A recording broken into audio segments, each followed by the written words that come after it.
En esta mañana vamos a compartir la palabra, la última parte de lo que venimos hablando en todas estas semanas, la cuarta y última parte del principio de orar. Exactamente, del principio de orar. Hemos visto 3 enseñanzas ya acerca del principio de orar y hoy día vamos a ver la cuarta y última. Hay muchísimo más de qué hablar con respecto a la oración, mucho más, pero vamos a terminarlo esta mañana porque también hay otras muchas cosas de las cuales aprender, de las cuales podamos meditar. Y vamos a recordar lo que hemos visto la primera, la segunda y la tercera semana. La primera semana hemos visto que orar es dialogar, orar es conversar. Eso vimos la primera vez que vimos el principio de orar. Orar es dialogar, es decir, yo hablo y él habla. Pero lo que la religión nos enseñó es que orar o rezar es simplemente que yo hable, nada más.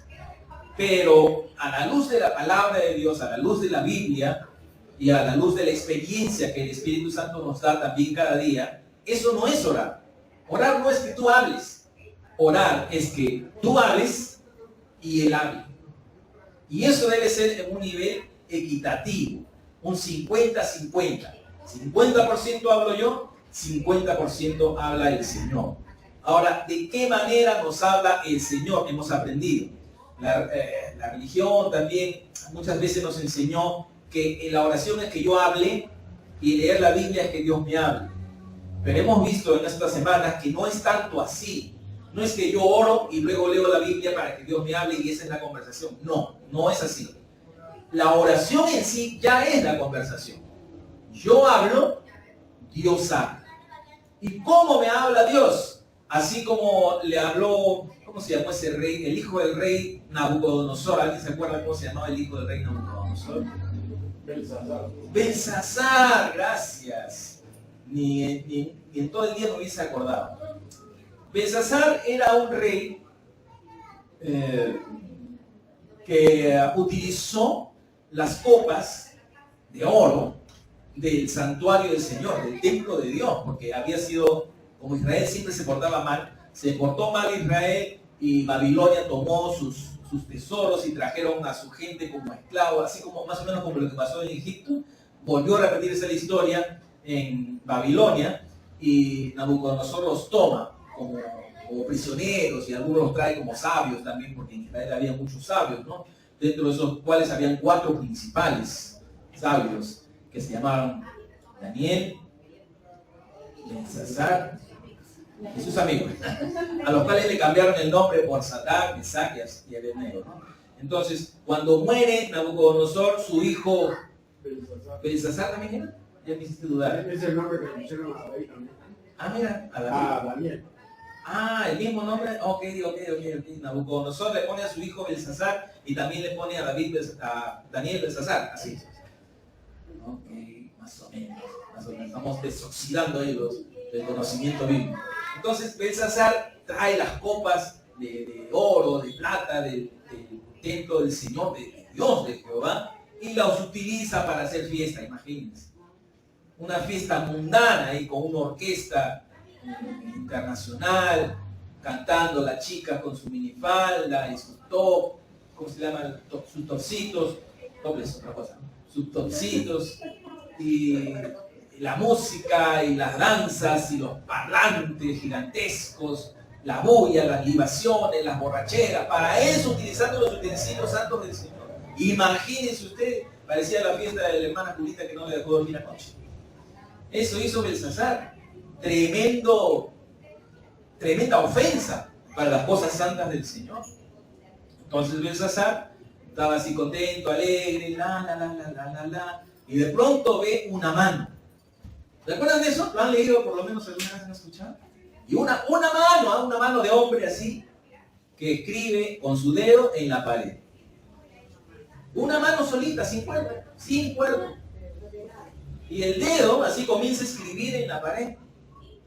Y dice la escritura que Belsasar se queda estupefacto. se queda de una sola pieza. Era así de pelo como yo, ¿sí? Zambito, y se puso lacio en ese momento. Trinchudo se puso en ese momento. Porque Dios, y no es para menos. Imagínate que tú veas una mano escribiendo en la pared sin cuerpo. Cualquiera, ¿no? Cualquiera se asusta, se pone mal. Y la Biblia nos narra así que él se puso mal, se asustó muchísimo. Y la mano se fue, pero la escritura quedó. Entonces llama a sus sabios para que interpreten lo que decía esas palabras. Y ninguno de sus sabios pudo, pero una mujer, no recuerdo bien quién fue, quizás su esposa, no sé, le dice, hay un sabio que tu padre mandó a traer de Israel, que es especialista en interpretar ese tipo de cosas y Dios está con él.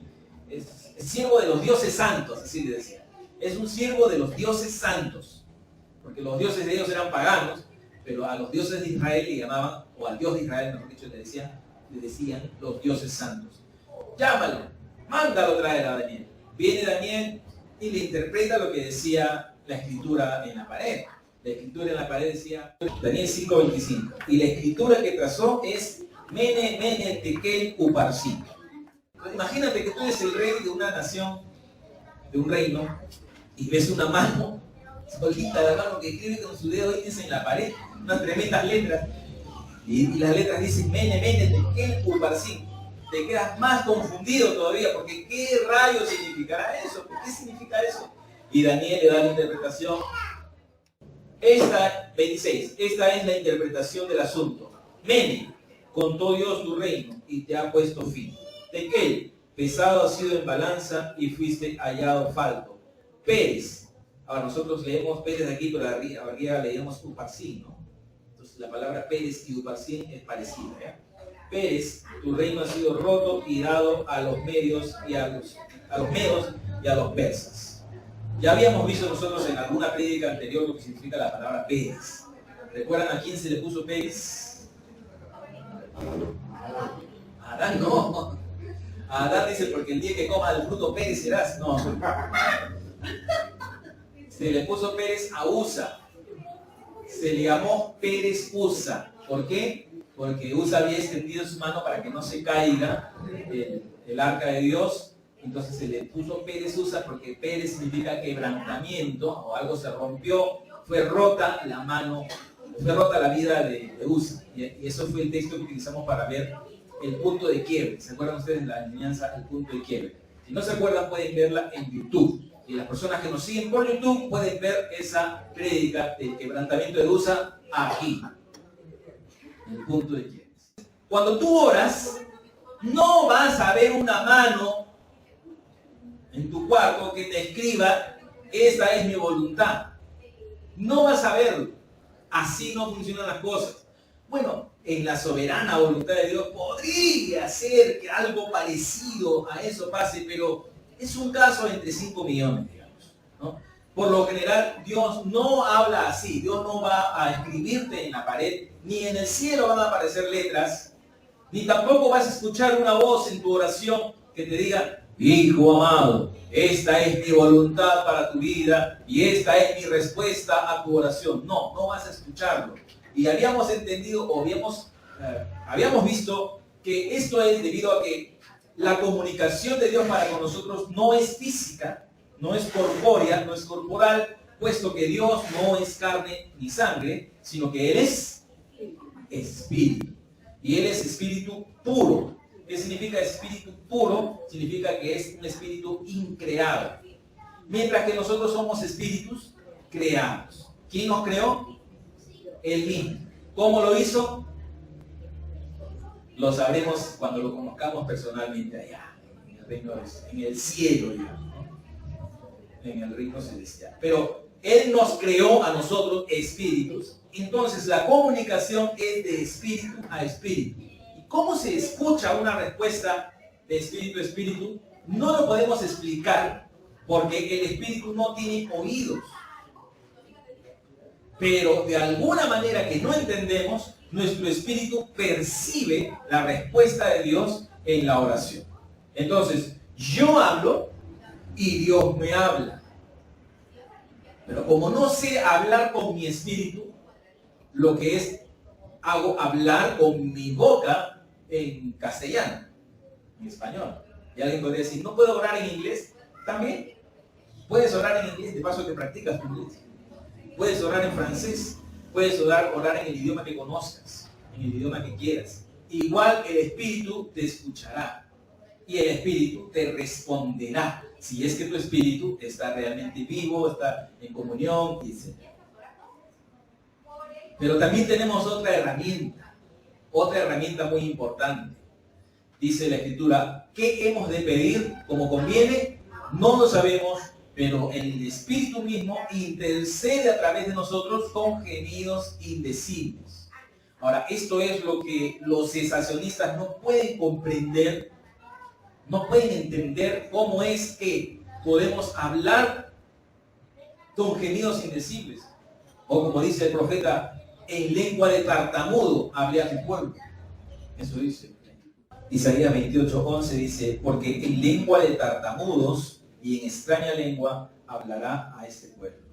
Entonces, los que son cesacionistas son personas que estudian mucho de escritura, saben mucho de teología, saben mucho de cosas escriturales, cosas bíblicas, pero no saben mucho de la experiencia del Espíritu. Entonces, nosotros somos una iglesia que toma lo mejor de ambas partes. Tomamos lo mejor de ambas partes. Tomamos lo mejor del cesacionismo, que es el conocimiento de la Escritura, y tomamos lo mejor del pentecostalismo, que es la experiencia con el Espíritu Santo. Pienso yo que una iglesia debe ser así. Debe tener conocimiento y debe tener experiencia con el Espíritu Santo. El cesacionista, por lo general, conoce mucho de la Escritura, pero tiene muy poca experiencia con el Espíritu. El pentecostal tiene mucha experiencia con el Espíritu, pero tiene muy poco conocimiento de la Escritura. Entonces, qué lindo que una iglesia tome lo mejor de ambos y sea más o menos central, ¿no? Cuando oramos, podemos hablar en castellano, pero también podemos hablar en nuevas lenguas. Podemos orar en el Espíritu. El apóstol Pablo dice, oraré con el entendimiento, pero oraré también en el Espíritu. Así que una buena parte de tu oración puedes utilizarla para orar en el Espíritu, para orar en lenguas, para que tu espíritu se comunique directamente con el Espíritu Santo y el Espíritu Santo directamente se comunique con tu espíritu y entonces tú obtengas la respuesta inmediata a tu oración. ¿Qué quiere decir con respuesta inmediata? Que por ejemplo yo le estoy pidiendo por una casa y en ese momento voy a recibir la casa. No, me refiero a que en ese momento voy a recibir la confirmación de sí. Voy a recibir o no la casa, quizá de acá a 10, 20 años, o quizá de acá el próximo año o el próximo mes. No lo sabemos. El Espíritu Santo trata de una manera distinta con cada uno de sus hijos. A lo que me refiero es que orar es conversar. Yo hablo, Él me habla. ¿Cómo hablo yo? Con la boca, con palabras. ¿En qué idioma? Español. ¿En qué otro idioma? En nuevas lenguas. ¿Y cómo me habla Dios? ¿Al oído? Con una mano escribiendo en la pared. Mene, taposí. Pérez, Terquel. ¿Así escribirá? No, sino que Él lo hace a través de nuestro propio espíritu. Así que orar es conversar. Yo hablo y el Señor me responde. No es tanto yo pido. Habíamos visto que la petición en la oración es solamente una pequeñita parte. Es lo mínimo. Pedir no es orar. Orar es conversar. Es buscar la voluntad de Dios para tu vida. Eso es orar. Buscar la voluntad de Dios para tu vida. ¿Qué quiere Dios que hagas? De repente tú te estás esforzando mucho, día tras día, semana tras semana, mes tras mes. Acaba el año y el Señor dice, ¿ya? ¿Acabaste? Es que todo el tiempo que has perdido, pero yo no quería que hagas eso. Yo quería que hagas esto otro. Y recién lo entenderás después. Vimos la primera semana que orar es dialogar. La segunda semana vimos que orar es volver al Espíritu. No sé si recuerdan, pero les estoy ayudando a recordar. Orar es volver al Espíritu. Habíamos aprendido a través del Coelet o del Eclesiastés, que es lo mismo, que el cuerpo, cuando muere, vuelve, ¿a dónde? Al polvo, a la tierra, pero el espíritu vuelve a Dios quien lo dio. Eso aprendimos la segunda semana. Orar es volver al espíritu. Es decir, yo puedo morir a mi carne, morir a mis deseos, morir a mis pasiones, morir a mi cansancio muchas veces. Muchas veces no tenemos fuerzas para orar, no tenemos deseos, no encontramos el horario adecuado para orar. No lo encontramos, no hay, no existe. Y a veces decimos, voy a poner mi celular, voy a poner mi despertador. Normalmente yo me levanto a las 7 de la mañana, digamos. Pero voy a poner mi despertador a las 6:30 para tener media hora para orar, de 6:30 a 7. Y de ahí hago todo lo que hago normalmente. Suena el despertador a las 6:30 de la mañana y lo que hago es apagarlo y seguir durmiendo. No encontramos, no hay el momento. Pero amados, la oración es básica para el Espíritu. Es lo más básico de lo más básico, lo más importante de lo más importante. Si tú no oras, mueres en el Espíritu. Si quieres ser vivificado, tienes que orar. Entonces, no encontramos un momento para orar, pero tengo que morir a mis deseos, tengo que morir a mis sueños, tengo que morir a mi cansancio para que entonces el Espíritu vuelva al Espíritu. Y al volver al Espíritu puedo vivir y puedo orar y puedo recibir la respuesta que el Señor quiere para mí. Y la tercera semana, es decir, el domingo pasado, vimos que orar es actuar. ¿Sí se acuerdan, no? Sí.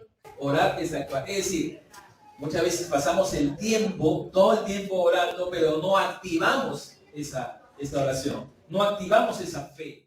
Dios quiere que hagamos las cosas para que puedas recibir la respuesta de tu oración. No simplemente esperarla. Por ejemplo, estás orando por un trabajo, digamos, ¿no? Porque tu vida económica es un desastre. No tienes plata ni para el pasaje, ni para el tecito. Como decía la canción de Saraí cuando era chiquitita, puede que tu familia no tenga para el tecito. A veces pasa, ¿no? Pasa que necesitamos ayuda, ¿no? No hay ningún problema. Todos pasamos por eso. Entonces, todos pasamos por esa situación que no tenemos. ¿Pero por qué les dije eso? Actuar. Estás orando por un trabajo. Pues, Señor, no tengo ni para el tecito, ni para el paso. No tengo nada de nada. En el bolsillo, cero. Abro la billetera, sale una polilla volando. Voy a ver mi cuenta bancaria, cero. Todo cero. Y justo ese día se acaba el gas. Cortan el agua, cortan la luz. Terrible. Entonces tú estás orando. Estás orando porque el Señor te provea de un trabajo que sea digno, que gane bien, o un negocio, qué sé yo. Pero llega el momento en que Dios dice, ¿qué haces ahí?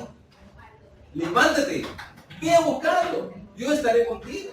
Así como le dice el texto que usamos la semana pasada, cuando Dios le dice a Moisés, ¿por qué clamas a mí? Ya no clames, ya hemos conversado, ya hemos hablado, ya está todo dicho. Ahora levántate y dile al pueblo de Israel que marche. Hasta lo hemos cantado, ¿no? ¿Cómo lo cantamos? Dile al pueblo de Israel que marche. Lo hemos cantado el domingo pasado. Entonces, orar es actuar. Recordamos, primera semana, orar es dialogar. Segunda semana, orar es volver al Espíritu. Tercera semana, orar es actuar. Vamos a ver ahora lo que toca para esta cuarta y última semana. No vamos a ver qué es orar. Sí. Ahora vamos a ver lo que no es orar. Lo que no es, te enseña lo que es. En primer lugar, orar no es cumplir una tarea. Orar no es cumplir una tarea. ¿A qué me refiero con cumplir una tarea? En que muchos cristianos dicen, tengo que orar. Y lo dicen así, ¿eh? O sea, como si fuera una carga, como si fuera algo más, uy, me toca orar. Y debo confesar que me ha pasado eso a mí también, sobre todo cuando orábamos los días jueves de manera virtual. Y digo orábamos porque ahora oramos los días miércoles grupalmente de manera presencial. Pero cuando orábamos los días jueves de manera virtual, sonaba mi alarma, lo hacíamos los jueves a las 9 de la noche, sonaba mi alarma el jueves a las 8:30, recordándome que hay que llamar a los hermanos para orar por llamada, por videollamada. Entonces sonaba la alarma y yo decía, es verdad, estamos jueves y hay que orar. Y es que había recién regresado a trabajar, cansado, sudado, y lo único que quería era tirarme en la cama, así como tú para camar, con las 4 extremidades bien extendidas, y suena la alarma. Justo me he hecho mentiras y suena la alarma, hay que orar. Entonces, a veces, la oración se convierte en un pesar, pero la oración no es un pesar, la oración es un placer. Repito, la oración no es un pesar, más bien es un placer. Y es una necesidad, porque en ella busco la voluntad de Dios para mi vida y Dios habla a mi espíritu. Entonces, mucha gente piensa que orar es cumplir una tarea. Tengo que orar porque tengo que cumplir, porque toca, porque es jueves y son las 9 de la noche, o porque me acabo de levantar y antes de hacer mi trabajo tengo que orar. No alcanza el tiempo porque tengo que preparar a los niños para el colegio, tengo que bañarme, tengo que cambiarme, tengo que prepararme para el estudio, para el trabajo, etc. Y no encuentro el tiempo. Entonces, pero orar no es un pesar, no es un cumplir una tarea. Vamos a ver lo que dice el apóstol Pedro en su primera carta. ¿Se acuerdan cómo se llamaba el Pedro de los Picapiedras? ¿Realmente o no? En una de las reuniones de oración vimos que Pedro se llamaba Pedro en Latinoamérica, pero en inglés no se llama Pedro, tampoco Peter, se llama Fred.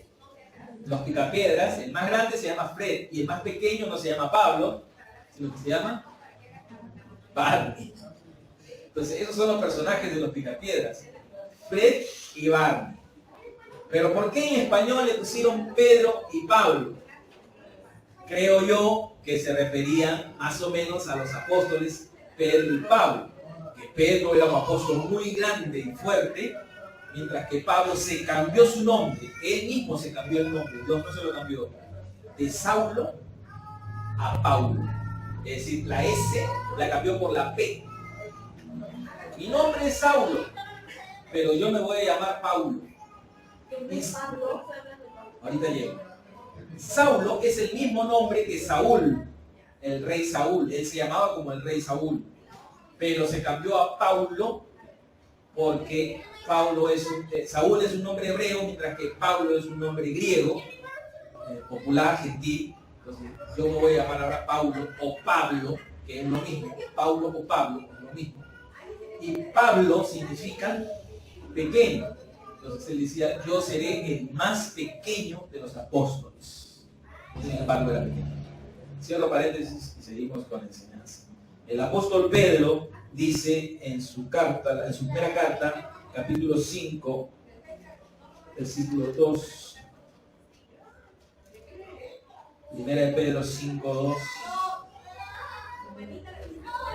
Hablándole a los pastores, dice, apacentad la grey de Dios que está entre vosotros, cuidando de ella, no por fuerza, sino voluntariamente, no por ganancia deshonesta, sino con ánimo pronto. Traté de buscar un versículo que hable acerca de la oración, que no debe ser por fuerza, sino por ánimo pronto, y no lo hay, no existe, pero el principio es el mismo. El principio para el pastorado, cuando el apóstol Pedro le dice al pastor que apaciente la grey, no por fuerza, sino voluntariamente, y no por ganancia deshonesta, en segundo lugar, sino con ánimo pronto. Entonces, ¿cómo se debe pastorear? No por fuerza, sino con ánimo pronto. Lo mismo lo aplicamos para la oración. ¿Cómo debo orar? No por fuerza, sino con ánimo pronto. Es decir, yo no oro porque me toca orar, sino que yo oro porque estoy animado por orar, porque sé que necesito orar. Mi espíritu necesita ser vivificado. Necesito la respuesta de Dios.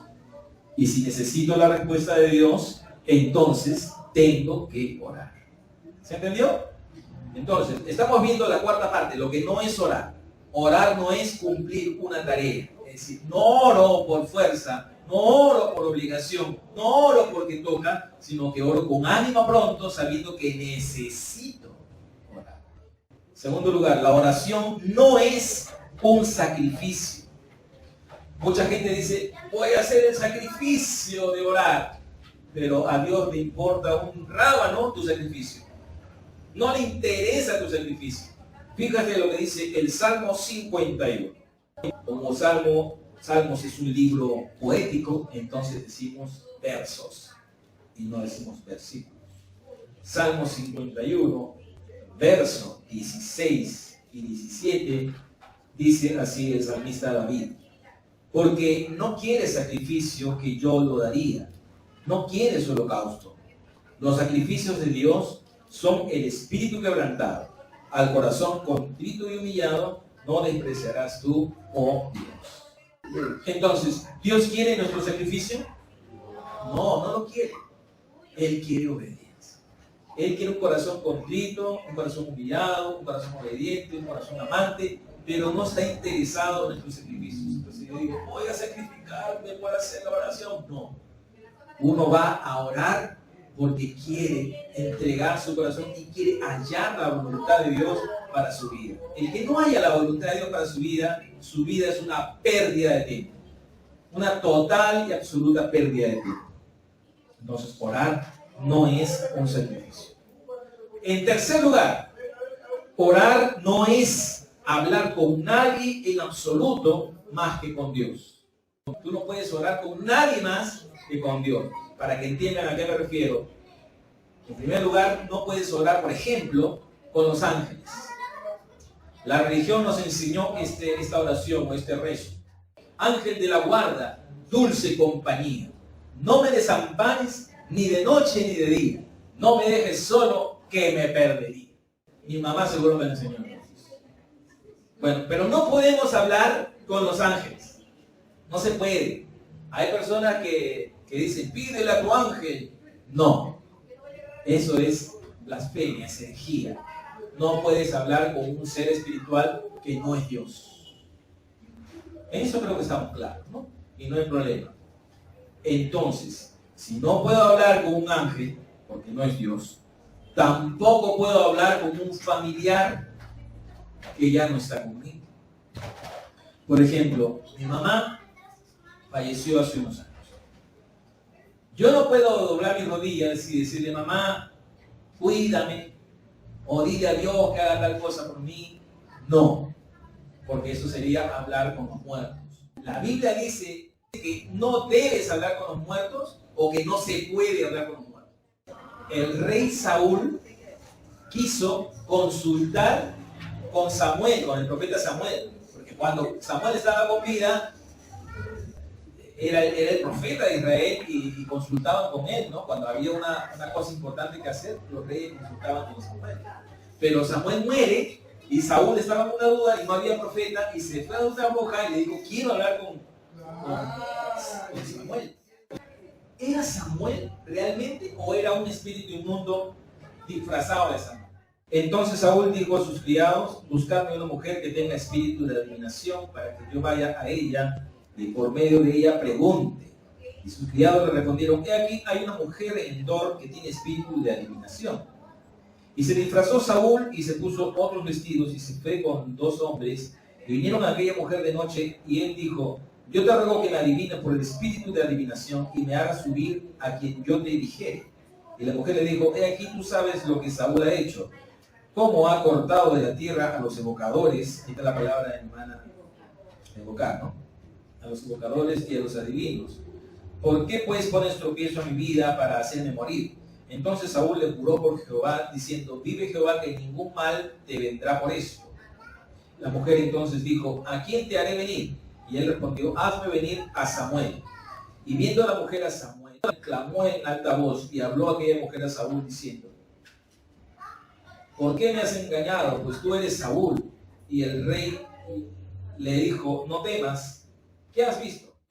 La mujer respondió a Saúl, he visto dioses que suben de la tierra. Y él le dijo, ¿cuál es su forma? Y ella respondió, un hombre anciano viene cubierto de un manto. Saúl entonces entendió que era Samuel, y humillando el rostro a tierra, hizo gran reverencia. Y Samuel dijo a Saúl, ¿por qué me has inquietado haciéndome venir? Y Saúl respondió, estoy muy angustiado, pues los filisteos pelean, etc. La historia no es importante en este momento. Lo importante es saber si era Samuel o no era Samuel. ¿Qué dice el texto? Toda mi vida he pensado que era un espíritu inmundo disfrazado de Samuel. Pero el texto no dice eso. El texto dice que era Samuel. Entonces, lo que yo entiendo es que uno no debe evocar a los muertos ni hablar con ellos, pero hacerlo es pecado, es abominación, es terriblemente malo para los ojos de Dios que tú evoques a un muerto. Y por último, penúltimo, hablar con los oyentes. No podemos orar con los oyentes. ¿Qué significa orar con los oyentes? Una práctica muy común dentro de las iglesias. Estamos orando juntos, decimos, Padre, en el nombre de Jesús nos acercamos a ti. Y quiero decir, hermanos, porque nosotros no debemos comportarnos de esta manera. Una oración hipócrita. Sí, en cierto sentido sí. Es decir, hablamos con Dios, pero hablamos para que el resto escuche. Decimos algo para que los demás escuchen. Por último, el cuarto ejemplo, no debemos conversar, no debemos orar con el enemigo de Dios. Y esto es más común de lo que suena, de lo que parece. No podemos hablar con Dios y hablar con los demonios. Entienda, iglesia, entendámoslo. Nuestra oración es dirigida al Padre, es dirigida a Dios en el nombre del Señor Jesús. ¿Qué significa en el nombre de Jesús? Que por los méritos de Cristo nos acercamos al trono del Padre. No podemos estar hablando con Satanás cuando estamos orando. Y alguien podrá decir, entonces no podemos de ninguna manera reprender. Bueno, quizá en algún momento tenga su tiempo la reprensión, pero la reprensión a espíritus inmundos o al diablo no debe ser en medio de la oración a Dios. No. Estás hablando con Dios y estás hablando con el Señor. Y hay un momento en que tú puedas reprender o puedas orar por sanidad, digamos. Pero no es en medio de la oración a Dios. Cuando el Señor Jesús sanaba, oraba a Dios. En todos los evangelios, Mateo, Marcos, Lucas y Juan, nunca vas a encontrar que cuando el Señor se encontraba con un enfermo, doblaba sus rodillas y decía, Padre, te pido en mi propio nombre que sanes esta persona. No. Él no hacía eso. Él oraba antes. Él oraba en la noche, o posiblemente en la mañana al levantarse. Y en el día caminaba y decía, sé sano, no peques más. Nada más. O sea, él no oraba en ese momento. Y lo que debemos hacer es que cuando hay que reprender, reprendemos, pero no en medio de la oración al Padre. No podemos mezclar a Dios con Satanás. ¿Qué comunión tiene la luz con las tinieblas? No se puede, no se debe, no lo hagan. Cuando hablen con Dios, solo con Dios. Y cuando reprendan con autoridad en el nombre de Jesús. Pero aparte de la oración. Es otro tema. Cuando yo oro, ¿con quién oro? Con Dios. ¿Con quién más? ¿Con quién más? Con nadie más. Solamente, únicamente, exclusivamente con el Señor, con Dios, con el Padre, con Jesús, con el Espíritu Santo. ¿Puedo hablar con el Espíritu Santo también? Es Dios, pues, claro. Puedo dirigir mi oración. Espíritu Santo, tú eres hermoso, te adoro, tú eres mi maestro, todo, porque Él es Dios. ¿Ya está? Orar no es cumplir una tarea. Orar no es un sacrificio. Orar no es hablar con nadie más en absoluto que no sea Dios. 4. Orar no es una demostración de espiritualidad. No es una demostración de espiritualidad. Es decir, yo oro para que los demás vean qué espiritual soy. No. Yo oro en secreto para que mi Padre escuche mi oración y Él responda a mi oración ahí. Ahí. No debo esperar a otros días. No, ahí el Señor responde de espíritu a espíritu. Es decir, no da la respuesta a la oración inmediata. Es decir, te declara su plan. Te dice qué es lo que quiere para ti. No quiere decir que en ese momento te va a dar la casa que estás pidiendo. No. te dice, la casa que estás pidiendo será tal, tal, tal. ¿Se entendió eso? La respuesta inmediata de Dios. Okay. Entonces, orar no es una demostración de espiritualidad. Vamos a ver un ejemplo en Mateo 6:5. También cuando oren, no deben ser como los hipócritas, que a ellos les gusta orar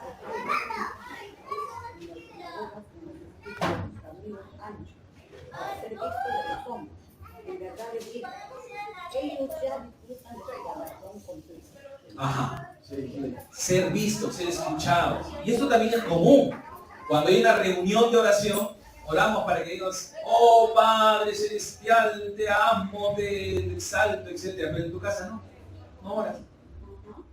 Entonces, muchas veces en nuestro corazón hay eso, el ser exhibicionista, Como dice Figurete, figurete, que nos vean, que nos escuchen, pero eso no es orar. En quinto lugar, orar no es rezar. Orar no es rezar.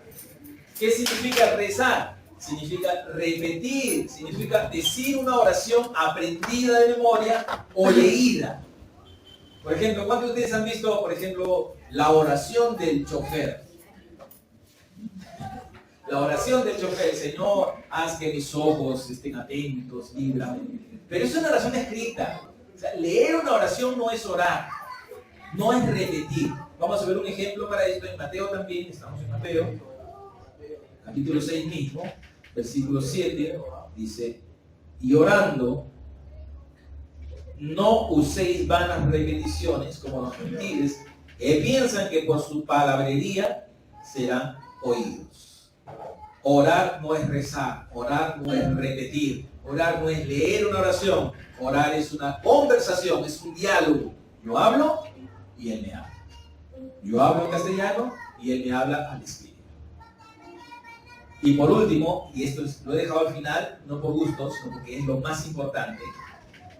Es lo más importante, mucha atención. Orar no es darle instrucciones al Señor. Orar no es darle instrucciones al Señor. Al contrario, cuando yo oro es porque quiero sus instrucciones para mi vida. Muchos cristianos, muchos cristianos oran diciendo, Señor, haz esto otro, y te pedimos que hagas esto y que hagas esto otro. No, el cristiano saludable no ora así. El cristiano saludable ora diciendo, Señor, hágase tu voluntad. Vamos a ver solamente 2 versículos. Mateo 26, ya estamos en Mateo, capítulo 26. Versículo 39. yendo un poco más adelante al otro recurso, orando y diciendo, Padre mío, si es posible, pase de mí esta copa. Sin embargo, no como yo quiero, aleluya, sino como tú quieres, gloria a Dios. Amén. Así dijo el Señor. Que no sea como yo quiero, sino como tú quieres. Es muy distinta esta oración del Señor Jesús a la oración que muchas veces nosotros hacemos. ¿Cuál es el contexto de esto? El Señor Jesús está a punto de ofrecer su sacrificio. Está a punto de ir a la cruz. Se pone de rodillas, porque Él era Jesucristo hombre, su naturaleza humana, que tenía el Espíritu Santo a plenitud, y por tanto era Dios. Y en su naturaleza humana le dice al Señor, a Dios, si es posible, pase de mí esta copa, pero que no se haga mi voluntad, sino la tuya. Entonces, muchas veces nosotros los cristianos oramos, Señor, no permitas que pase esto. ¿Cuántos de ustedes han orado así? Sean sinceros. No permitas que pase, puntos suspensivos. Hemos orado así, yo también. Hemos orado muchas veces así. Pero ¿qué pasa si eso que le estás pidiendo a Dios es precisamente lo que Dios quiere? Es decir, eso que tú quieres que no pase, es lo que Dios quiere que pase. Señor, te pido que no venga tal persona. Pero Dios quiere que esa persona venga. Entonces, para mí eso es darle instrucciones a Dios. Hechos capítulo 5, versículo 39 o 38, Y ahora os digo, apartaos de estos hombres y dejadlos, porque si este consejo o esta obra es de los hombres, se desvanecerá. Mas si es de Dios, no la podréis destruir.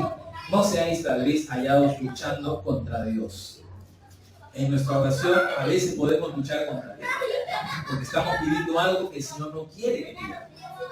Por eso, ¿qué debemos pedir como conviene? No sabemos, pero el Espíritu intercede a través de nosotros con gemidos indecibles. Oremos en el Espíritu. Oremos en el Espíritu.